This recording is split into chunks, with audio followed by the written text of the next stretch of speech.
екранчик.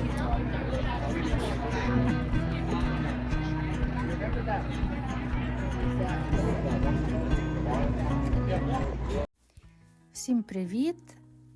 Це вже Юля, яка монтує відео. І це такий, знаєте, влог, який дуже,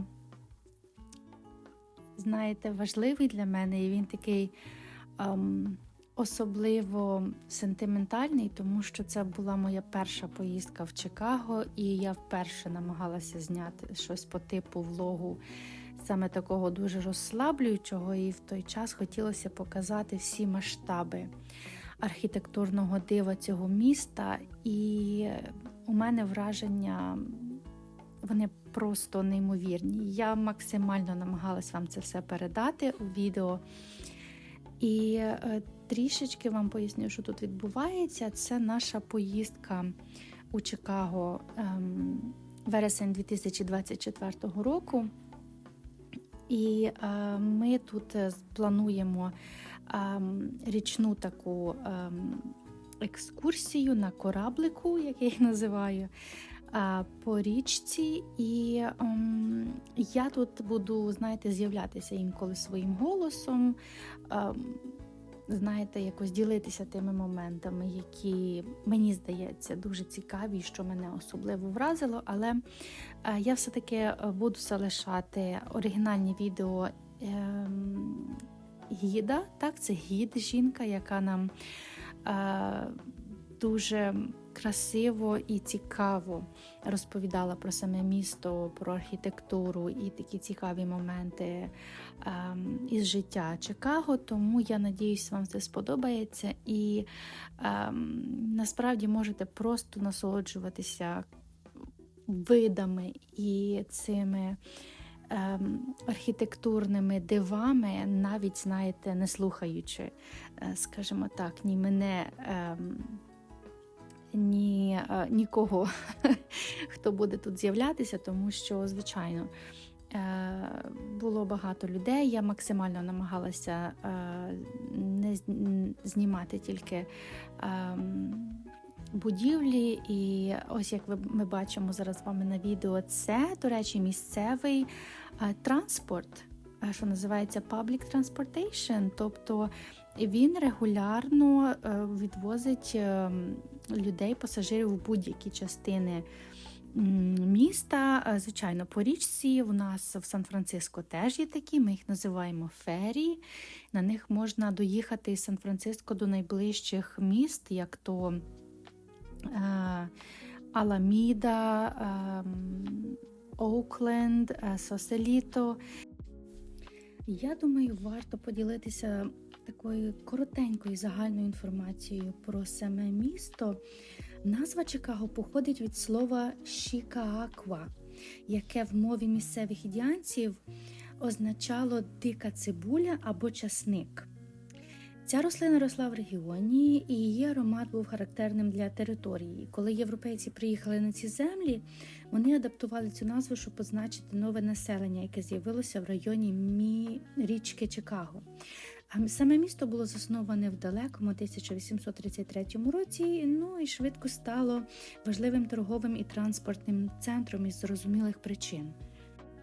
А от сама річка Чикаго – це система річок і каналів загальною довжиною 251 кілометр.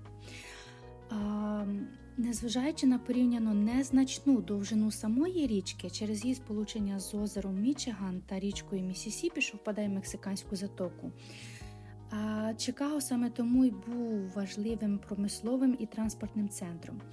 Але річка також відома тим, що у 1888 році Генеральна асамблея Іллінойсу з санітарних міркувань вирішила змінити напрямок течії річки засобами будівельної інженерії, збираючи воду з озера Мічиган та виливаючи її в басейн річки Міссісіпі. Причиною було те, що через розростання міста все більша кількість відходів виливалися в озеро Мічиган, що спричиняло захворювання серед мешканців.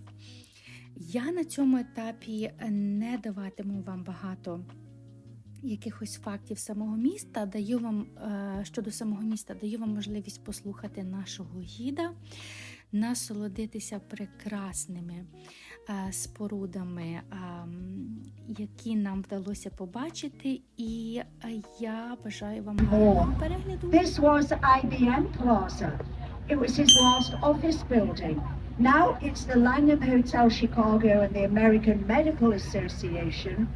And a gentleman called Dirk Lohan, Mies van der Rohe's grandson, actually did the renovations.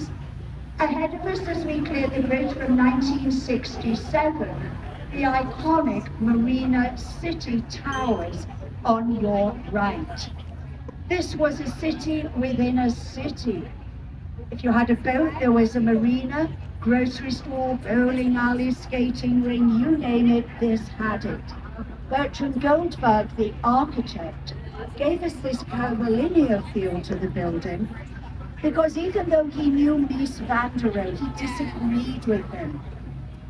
He said, you never find right angles in nature, you won't find them in my buildings either. So this is from 1967. It's poured concrete. And that building actually started the renaissance of people moving back downtown in American cities to live after World War II. And it also helped the expansion of people moving out to the suburbs as we were building roads that most of you know about. Actually, this is the Reed Murdoch building from 1914. George Nimmans, the architect. It was once the Monarch Food Warehouse. If you look up, you can see there's a clock tower. Many buildings had this because watches were expensive in the early part of the 20th century, and they wanted the citizens to know what time it was, and I like to think so they weren't late for work. Yeah. Now we're going under LaSalle Street. The whole section of the building we just passed was there. And then this bridge we're coming up to on your left, this is the Kinsey Street Bridge, the Kinsey Street Bridge.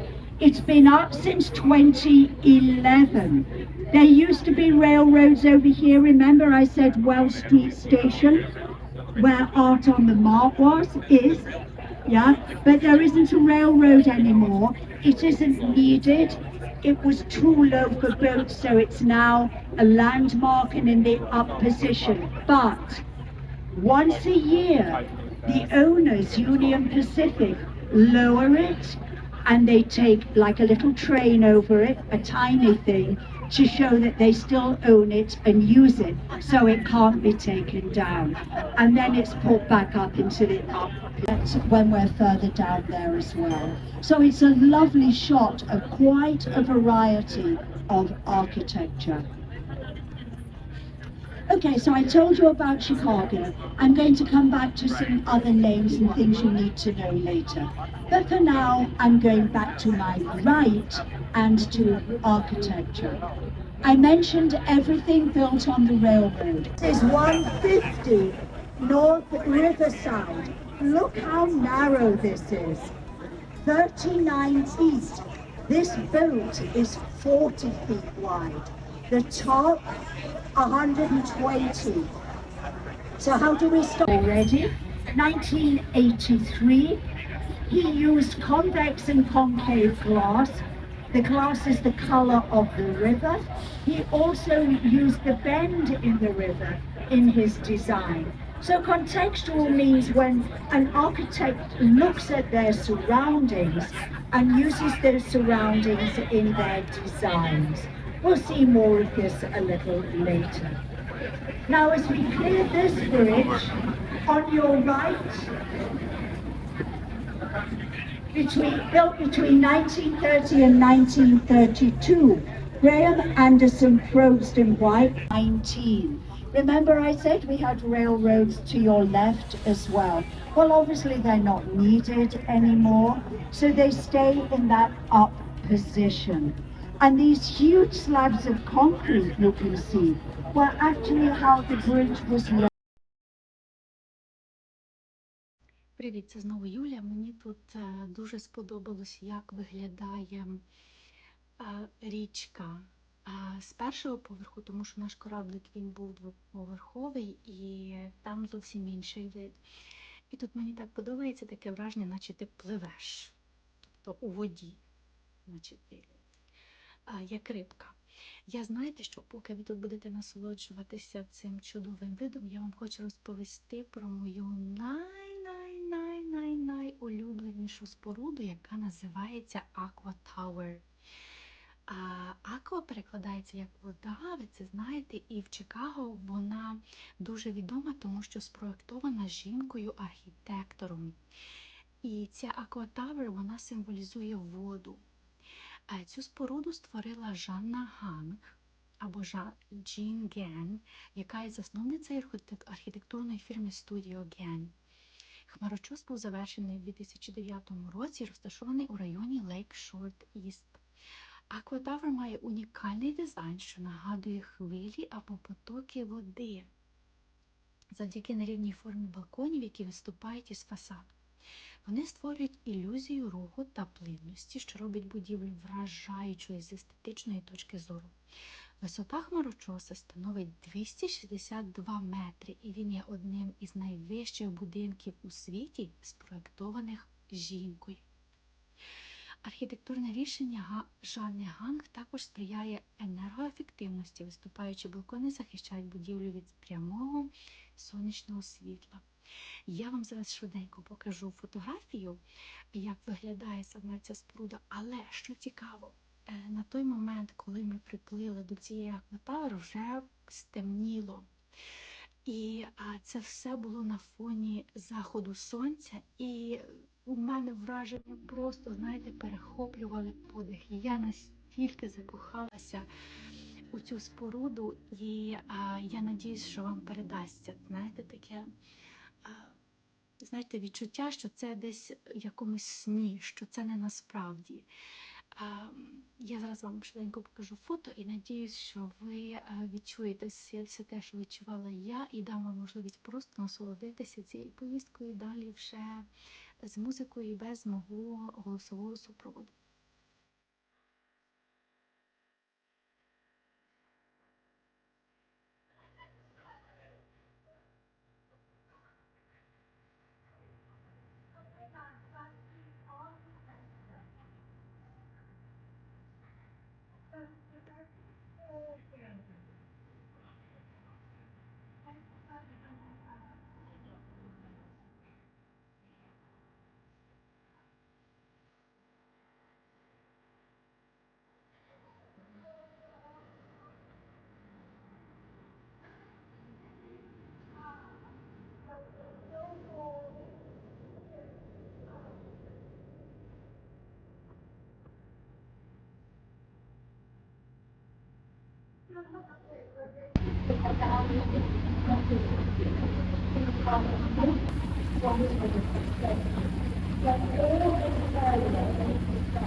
The facade is lit up with an art display, art on the mart. Now, on this branch of the river, we have 10 bridges. Our river, remember this, is 156 miles long. We have 37 bridges, all of them work. 10 on this branch of the river. So between each bridge, Carol Rosbani, the Riverwalk architect, cathedral in Italy. And then number 55, Chicago's last remaining brutalist building, C.F. Murphy, the architect, from 1968. And if you look as we clear this bridge, You have another view on your left. And then this very slim building, the Mather Building, 1928, white terracotta, and it's neo-Gothic. Herbert Ritter was the architect, and it was named after one of our railroad magnates, Alonzo Mather. And then the London house here, completed in 2016, adjoined to the London Guarantee shipping building on your right from 1923, Alfred Alschuler. And this is where the Bridge House Museum is, I mentioned to you, and also where Fort Dearborn was in 1803. We set off from here. This is the Wrigley Building. Genie Gang based this on the limestone outcroppings in all the Great Lakes, and also the waves we get on Lake Michigan. She wanted her building to have the feeling of the fluidity of water, hence its name, Aqua Tower.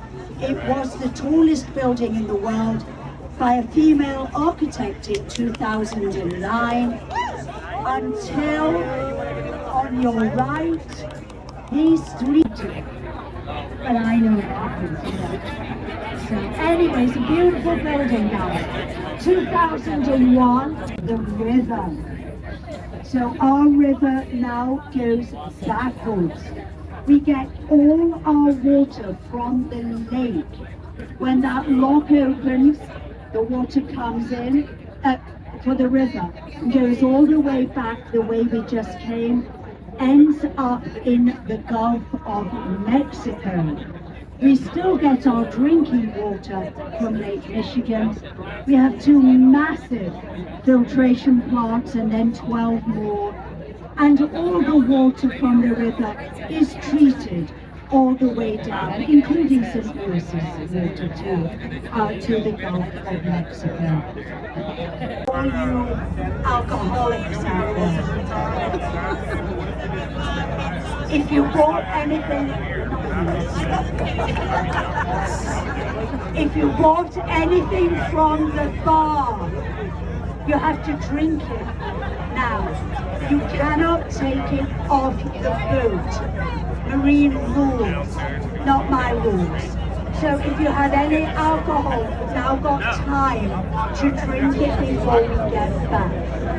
It's also a good time to use the restroom before they close it for cleaning for the next tour.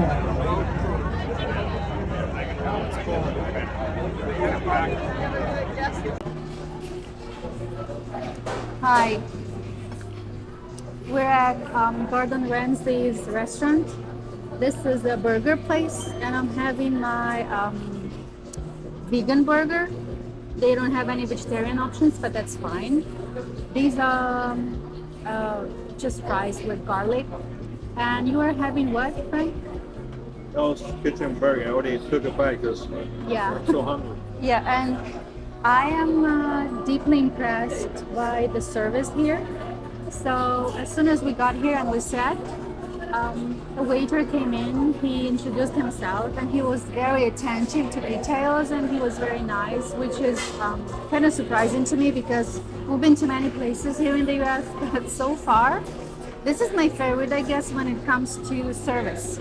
So I hope the food tastes same good. Thank you very much.